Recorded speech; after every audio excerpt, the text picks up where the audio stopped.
So I've read some spoilers online about the couple named Chris and Paige, and I've noted before that I had some suspicions about them. Well, eventually we're going to find out that Chris has got a deep, dark past. And not that his past should affect his future in any way, but when your ego does and everything else, well, then that kind of does affect your relationship. But anyway, tonight's episode is called Nice to Marry You. And Paige was excited to meet the groom, believes it's her destiny. Chris is about 100 yards from his future wife walking down the aisle and is afraid of her being unattractive.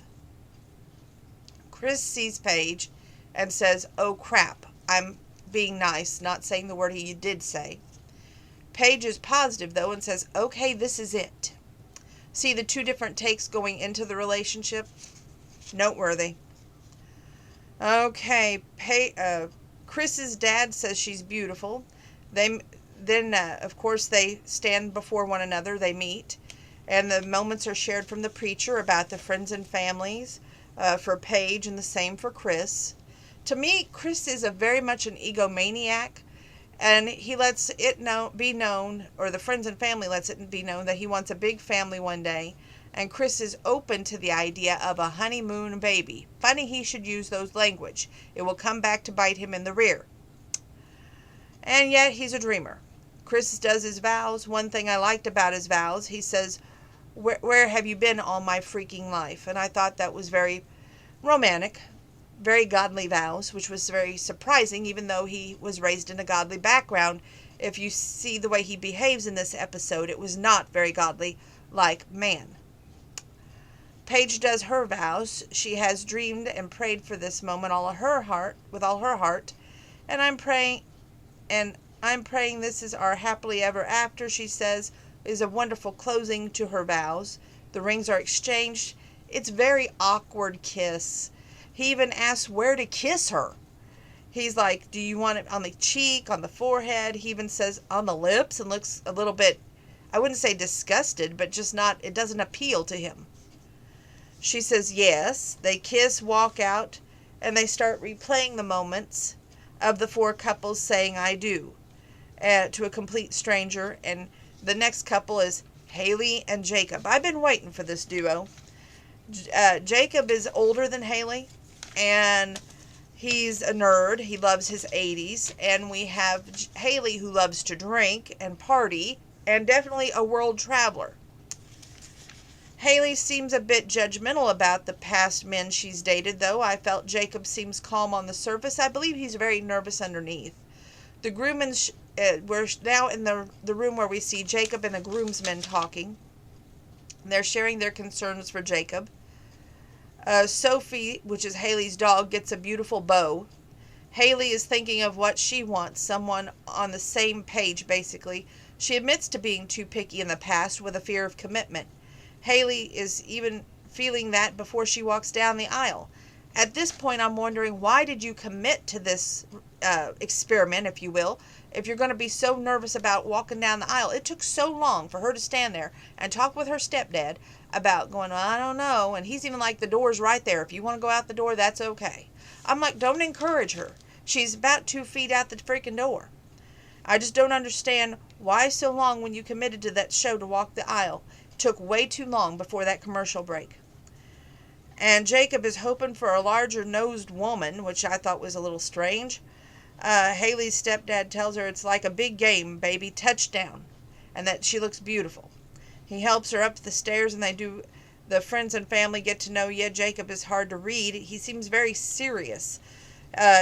He loses his place while reading his vows. He says "we," not "me," and promises to be patient when she's anxious. I liked that.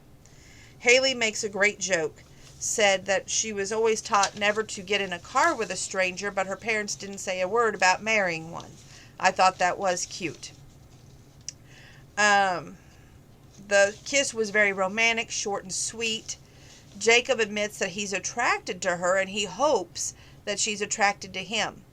Haley likes to do skydiving. Jacob has never done that. They seem very awkward towards each other, very uneasy. I feel so sorry for Paige. Last week when Chris said there was no connection or feeling for her, he made me so angry. I didn't want to comment really too much, but I got more angry as tonight's show went on. Haley and Jacob's pictures were cold. There was no love feel. Jacob tries to make conversation with the bridesmaids, trying to really loosen up the connection, if you will. And at the reception to me, Haley and Jacob were dancing even awkwardly. Just didn't fit.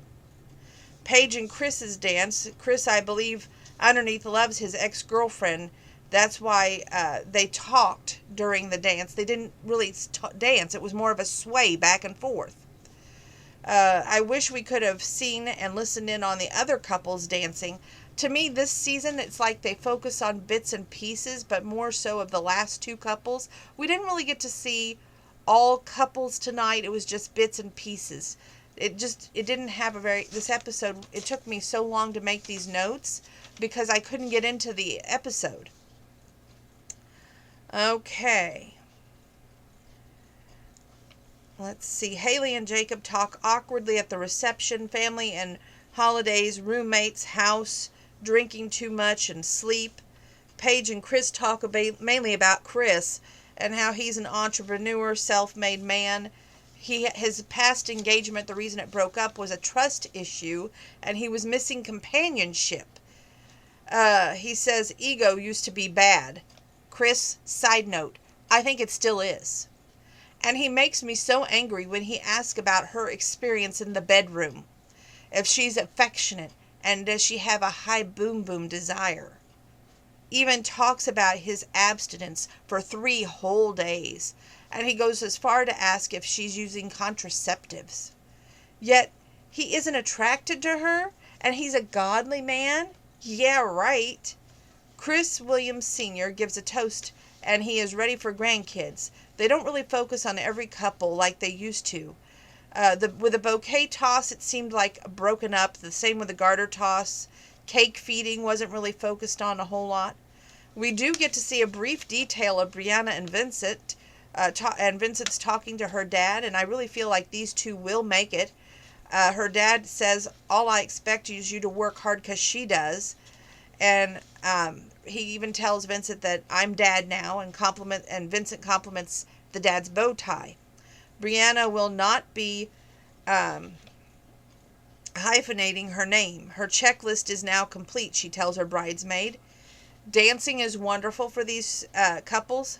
Haley and Jacob. Haley meets the groomsmen, and the groomsmen are warning her of fanny packs and nerdiness and 80s music. And he's telling the mom and the stepdad and the brother about how his house has got a home gym, and he's been his dad was a carpenter, so he fixes the house up for home improvements. Haley talks about traveling, and they're like, do you hunt? No. They're like, well, they don't travel, so it's an equal playing field. Jacob talks to the brother about shooting. Virginia and Eric and the groomsmen chat about Eric and the nerves about the wedding. She asks for tips about Eric, and she likes sporting events, concerts, and they tell her, well, he's a homebody. Barbara, which is Virginia's mom, seems to be accepting of Eric.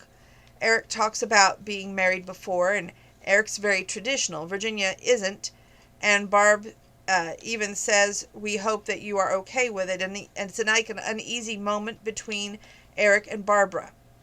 Bridesmaids chat with Chris, and Paige chats with his parents. His parents seem welcoming, yet a little bit direct. To what I meant by that is the dad was like, well, here's how you are to behave, is how I felt he came off.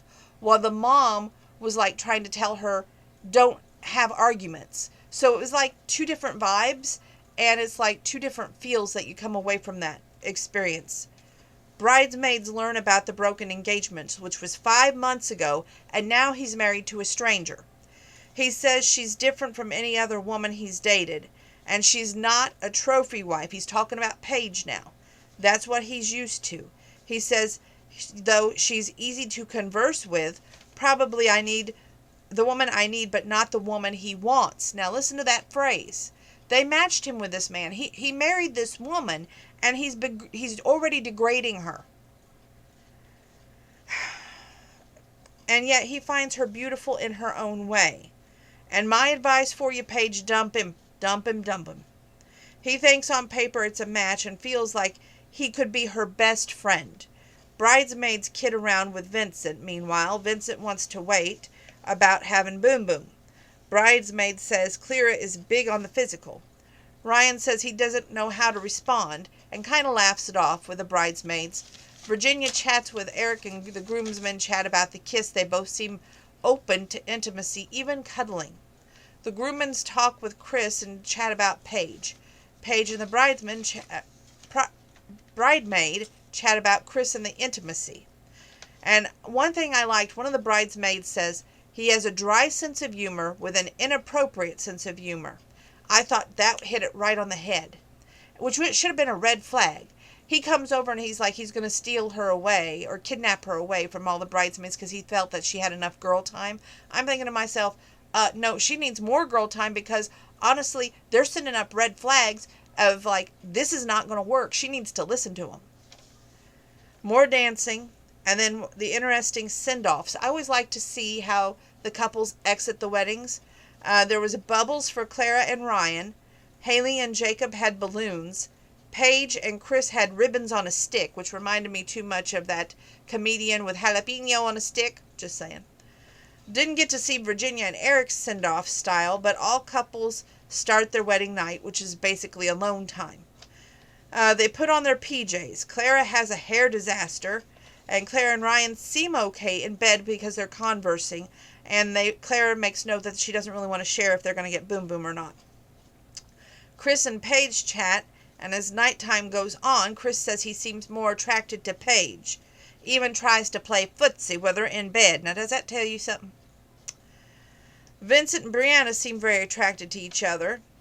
Haley and Jacob, well, Haley wants to sleep, and Jacob even rolls kind of over to her side of the bed and leans in intently and puts his hand on her pillow. And it's just, he seems so involved at that moment, more involved than he did in the pictures. And like he wants to kiss her, but yet she's tired because she drank too much and wants sleep. He's like, not even one kiss, and it's lights out. Then we see Virginia and Eric. Virginia tosses the flower petals in the air and acts basically like a young child. And then they discuss the edge of the bed sleeping. Intimacy will come easy, Eric believes. They kiss, and then the show ends with a preview for this season. And while I had such bright hope for some of these couples, I got to tell you, if you watch the previews, there's not one couple that looks like they're going to make the season. It's the honest to God truth. This episode looks like every couple, even though they had somewhat of a rocky start, some of them seemed like they had sure footing. At the end of this all, they may not even make a whole freaking, how they do a spinoff and we find out how they're doing afterwards. It's not looking positive, kids. It's just not. I think maybe they need to go back to the drawing board. I hope that when we start the Australian Married at First Sight on February 4th, that there's a lot more hope than these couples. Just saying. So we'll have to stay tuned and find out what happens next week on Married at First Sight. This is the last video for the night, so please make sure you're keeping your social distance, washing your hands. When you can't wash your hands, please use your hand sanitizer. And as always, wear your mask. Love you all. God bless. Stay safe, stay well. And as always, for 2021, I wish you nothing but the best. That means in health, wealth, happiness, and may you find much love in the heart and in the bank and everywhere else throughout this world. God bless.